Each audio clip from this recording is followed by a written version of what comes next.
जय श्री श्याम दोस्तों, आस्तिक कहानियों में आपका स्वागत है। संपूर्ण भागवत संक्षिप्त में का आज तृतीय स्कंद का वर्णन है, जिसमें विदुर जी और उद्धव जी का संवाद का वर्णन किया गया है। राजा परीक्षित ने कहा कि हे मुनिवर, भगवान मैत्रेय और विदुर जी का सत्संग कहाँ हुआ? कृपया करके यह प्रसंग सुनावे। शुकदेव जी ने बोला, हे राजन, ये कथा भी भागवत पुराण के अंतर्गत ही आती है, जिसे ध्यान पूर्वक सुनो। पूर्व जन्म के पापों के कारण धृतराष्ट्र अंधे तो थे ही, साथ उन्होंने दुष्ट पुत्रों के कार्यों का विरोध भी नहीं किया। कुंती सहित पांडवों को जलाने का प्रयत्न किया। द्रौपदी का भी सभा में अपमान किया गया और जुए में हारकर पांडव वन वन भटकते रहे। 13 वर्षों के बाद वहां से लौटने पर भी उन्हें कुछ नहीं दिया गया। तब कृष्ण पांडवों के दूत बनकर दुर्योधन के पास गए कि पांडवों को उसका भाग मिल जाए, परंतु दुर्योधन नहीं माना। विदुर जी ने धृतराष्ट्र को बहुत समझाया, परंतु इसका भी कुछ परिणाम न निकला, बल्कि उल्टे ही क्रोधित होकर दुर्योधन ने राजमहल से उन्हें निष्कासित कर दिया। राजमहल से निकल जाने के पश्चात महात्मा विदुर तीर्थ यात्रा के लिए चल पड़े। तीर्थों में घूमते घूमते वो यमुना नदी के तट पर ऋषि मैत्रेय के आश्रम में ईश्वर भजन करते रहे। महाभारत युद्ध के समाप्त होने के पश्चात जब युधिष्ठिर राजा बन गए, तब उन्हें बद्रिकाश्रम जा रहे उद्धव जी से सभी बातों का पता लगा कि समस्त कौरवों का संहार हो गया है। वहीं पर विदुर जी ने उद्धव जी से पूछा कि हे भाई, आप तो सदा कृष्ण के साथ रहते थे, आज आप इधर अकेले कैसे आए हैं? भगवान कृष्ण, बलराम और यदुवंशी आदि सब सकुशल तो हैं? यह सुनकर उद्धव रोने लगे। आंसू पोंछते हुए बोले, पृथ्वी का भार उतारकर कृष्ण अपने धाम को चले गए। मैं उनके साथ जाना चाहता था, परंतु वह न माने। उन्हीं की अंतिम आज्ञा से मैं बद्रीनाथ आया हूँ। कृष्ण को परम धाम पहुंचने की बातें सुनकर विदुर जी बच्चों की तरह बिलक बिलक कर रोने लगे। किंतु उद्धव जी ने जब उन्हें नीति पूर्वक समझाया, तो वे अपने आंसू को पोंछते हुए बोले, हे उद्धव जी, मैं तो महाभारत के पहले ही तीर्थ यात्रा को निकल पड़ा था, क्योंकि हमें पांडवों पर कौरवों का अत्याचार देखा नहीं जा सकता था। अतः हे भाई, हमारे आने के पश्चात भगवान श्री कृष्ण ने कौन कौन से अनुपम कार्य किए, उसका वर्णन सुनाए। उद्धव जी ने बोला, हे विदुर जी, यह लोग भगवान के परम धाम जाने के बाद भाग्यहीन हो गया। खेद की बात है कि जिस पूतना ने अपने स्तनों में विष लगाकर उन्हें मारने की इच्छा से दूध पिलाया था, उस दुष्टा को भी भगवान ने यशोदा मैया के समान उत्तम गति दी।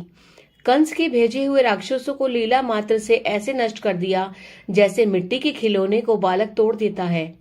उन्होंने गोवर्धन धारण कर ग्वालों की रक्षा की, कालिया नाग का दमन कर मृत गोपों को जीवित किया, रास लीला कर कामदेव का गर्भ चूर्ण किया, शंखचूड़ आदि असुरों को स्वर्ग भेजा, अक्रूर को यमुना के जल में दर्शन दिए, बाहुक को बैकुंठ धाम दिया, कुब्जा को भी सुंदरी बना दिया, अपने गुरु संदीपन को दक्षिणा देने के लिए उनके मृत पुत्र को जीवित कर दिया, रुक्मणी का हरण कर उनसे गंधर्व विवाह किया। ये समस्त कथाएं 10वें तथा 11वें स्कंद में विस्तार से दी गई हैं। शुकदेव जी ने कहा, हे परीक्षित, भगवान की समस्त लीलाएं सुनकर दुखी मन से उद्धव ने विदुर को विदा किया। तत्पश्चात उद्धव जी बद्रिकाश्रम पहुंचे। वहां परमेश्वर में लीन होकर योग से प्राणों को ब्रह्मांड में चढ़ाकर उन्होंने देह त्याग कर दिया और विदुर जी हरिद्वार जाकर मैत्रेय जी से ज्ञान प्राप्त करने लगे। बोलो कृष्ण भगवान ने की जय। विदुर द्वारा मैत्रेय से प्रश्न एवं ब्रह्म जन्म आख्यान। श्री सुखदेव जी कहने लगे, हे परीक्षित, विदुर जी ने हरिद्वार में जाकर श्री मैत्रेय ऋषि को प्रणाम कर पूछा, हे महर्षि, ईश्वर तो निराकार निर्विकार आदि है, फिर वह माया में पड़कर सृष्टि की उत्पत्ति आदि क्यों करते हैं? इस पर मैत्रेय जी बोले, हे ईश्वर की माया बड़ी बलवान है। अगर वे सृष्टि नहीं रचते तो उनकी लीलाओं को कौन जान सकता था? हे विदुर, महाप्रलय में नारायण 4000 युगों तक क्षीर सागर में शेष शैया पर सोए रहे। फिर उनकी नाभि से कमल पैदा हुआ, उसमें ब्रह्मा प्रकट हुए।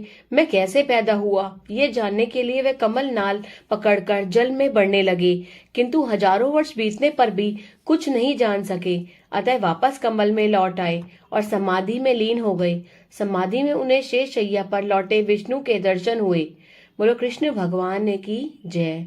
ब्रह्मा द्वारा नारायण की स्तुति एवं 10 प्रकार के सृष्टि वर्णन।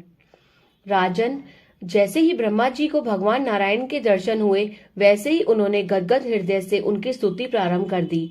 उन्होंने कहा, हे प्रभु, बहुत काल तप करने के पश्चात मैंने आपको जाना है और मैं आपका सौरभ की शरण हूँ। हे देव, आप ही सृष्टिकर्ता आदि हैं, अतः मैं आपको बार बार नमस्कार करता हूँ। तब ब्रह्मा का मोह दूर करने के हेतु विष्णु बोले, हे ब्रह्मा, मैं तुम पर प्रसन्न हूँ और मुझे पता है कि तुम सृष्टि करना चाहते हो। मैंने ये कार्य पहले ही कर दिया है, अतः अब तुम तप करो। तब तक तुम्हें सभी लोग दिखाई देंगे। मुझे सर्वव्यापक समझने वाला मोक्ष पता है और उसे माया नहीं बांधती। तुम्हारा कल्याण हो और तुम इस सृष्टि रचना में सफल हो, यही मेरी कामना है। यह कहते हुए भगवान विष्णु अंतर्ध्यान हो गए। तत्पश्चात ब्रह्मा जी ने 2000 वर्षों तक तप किया। फिर ब्रह्मा जी समस्त जल और वायु को पी गए। कमल शून्य में स्थित रहा। उसमें प्रवेश कर उन्होंने उसके भू भुव स्वः 3 भाग किए। वह कमल बहुत दूर तक फैला हुआ था। उसमें 14 भुवन समा सकते थे। विदुर जी ने कहा, हे मैत्रेय जी, परमात्मा के काल शक्ति के विषय में विस्तार से सुनाइए। तब मैत्रेय जी बोले, हे विदुर, यह काल तीनों गुणों के परिणाम से रहित है। पहले संसार ब्रह्म स्वरूप में था, फिर उसे परमात्मा ने अव्यवत काल द्वारा पृथक किया। यह विश्व जैसा अब है वैसा ही पीछे था और आगे भी वैसा ही रहेगा। इस विश्व के 9 प्रकार के सर्ग हैं। 2 प्रकार है, प्राकृतिक और वैकृतिक। इसमें तो विकृत है वो 10वां सर्ग है। ये वैकृत सृष्टि भी 6 प्रकार की होती है। वनस्पति, जिसमें बिना फूल के फल आते हैं जैसे गूलर, और दूसरा औषधि जो पकने पर बिखर जाते हैं जैसे गेहूं आदि, और कठोर छाल वाले जैसे बांस, विरुद्ध जिनकी बेल भूमि पर फैलती है, लता, द्रुम जिनमें पहले फूल और फिर फल लगते हैं, पशु पक्षियों की सृष्टि, पर्वतों की सृष्टि, मनुष्य और देवता गण। बोलो कृष्ण भगवान की जय। मनवंतरी आदि के समय में एवं युग का वर्णन। मैत्रेय जी बोले, हे विदुर जी, अब मैं आपके सामने भगवान के बनाए हुए सृष्टि के अंतर्गत मनवंतर एवं युग का वर्णन कर रहा हूँ। इसे ऐसे समझे जैसे सूक्ष्म कण को नहीं तोड़ा जा सकता, उसे परमाणु कहते हैं। परमाणु से ही मानव शरीर बनता है। 2 परमाणुओं का एक अणु और 3 अणुओं का एक त्रिमेरेणु और 100 त्रिमेरेणुओं का एक वेद और 3 वेद का एक लव, 3 लव का निमेष और 3 निमेष का एक क्षण, 5 क्षणों का एक काष्ठ और 15 काष्ठ का एक लघु होता है और 15 लघु का एक दंड और 2 दंड का एक प्रहर होता है। अतः 4 प्रहर का एक दिन और 4 प्रहर की रात्रि होती है। मैत्रेय जी ने कहा, हे विदुर, 15 दिन का शुक्ल पक्ष और 15 दिन का कृष्ण पक्ष होता है। 2 पक्षों का एक मास होता है, जो पितरों का एक मास होता है और जो पितरों का एक दिन रात्रि कहलाता है।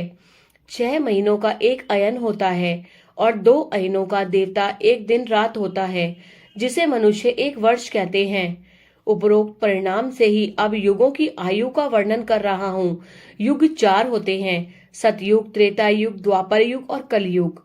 देवताओं के वर्ष के हिसाब से 4800 वर्ष का सतयुग और 3600 वर्ष का त्रेता युग और 2400 वर्ष का द्वापर युग तथा 1200 वर्ष का कलयुग होता है।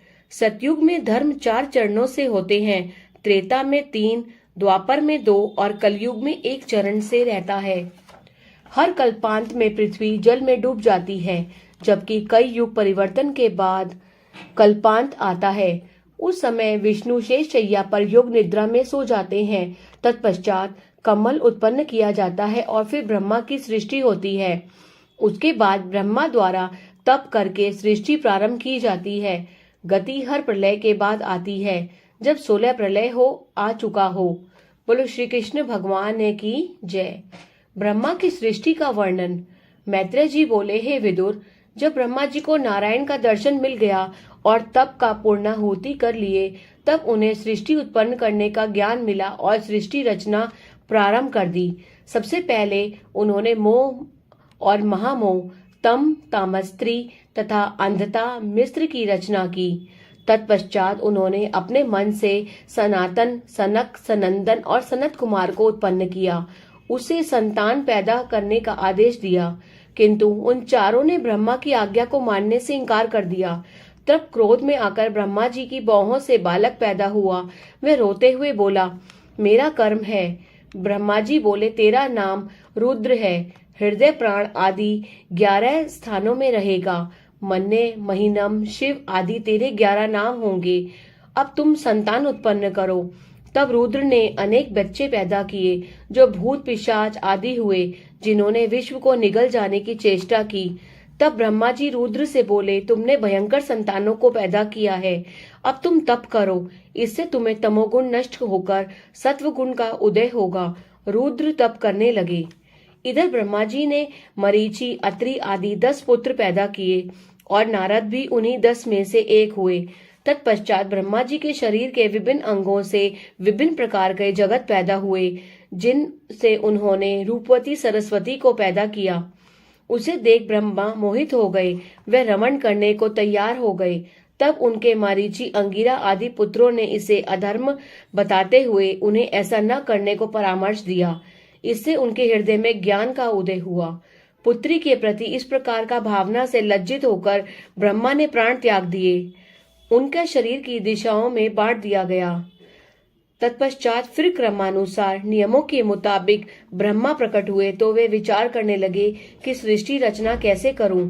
उस समय उनके मुख से वेद, उपवेद, इतिहास, पुराण, धर्म और विद्या आदि पैदा हुए। तत्पश्चात उन्होंने अपने दाहिने शरीर से स्वयंभू मनु तथा बाएं शरीर से शतरूपा को उत्पन्न किया। उनका विवाह कराकर उन्होंने संतान पैदा करने की आज्ञा दी।